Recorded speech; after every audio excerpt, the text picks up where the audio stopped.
Prezidente Repúblika desloka para Bangladesh, hodi hametin relasaun diplomatika.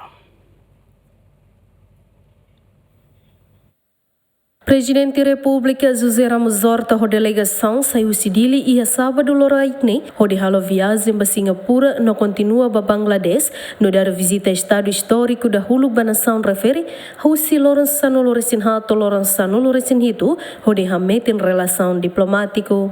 Durante a estadia em Bangladesh, Ramos Horta se halou encontro privado com o conselheiro chefe primeiro-ministro Muhammad Yunus, no líder na Ruane, se assiste cerimônia assinatura memorando entendimento rua entre Ministério do Negócio Estrangeiro com o acordo isenção visto no consulta regular Gabinete Estrangeiro. Presidente Ramos Horta se halou sorumuto o presidente Bangladesh Nian, no líder na Ruane, se participa e a cerimônia recepção onde celebra Lorong Vitória Bangladesh ni badala 5 nulu resinghat. Laureado Nobel da Paz Nemos se ratou palestra pública e Instituto Estudo Internacional no Estratégico Bangladesnian com o desafio da paz e o mundo contemporâneo. E a Loran Hanesan se festado mo se hala sorumuto o estudante no líder juventude sira onde fazem experiência com a Timor-Leste na luta pela independência, viagem liderança nian no inspiração Timor-Leste nian foi independência. E a visita da hulu banação referene Ramos Horta se anuncia estabelecimento consulado honorário Timor-Leste e o Bangladesh atu cria no hametin amizade entre nação rua e a futuro. Equipa cobertura GMN.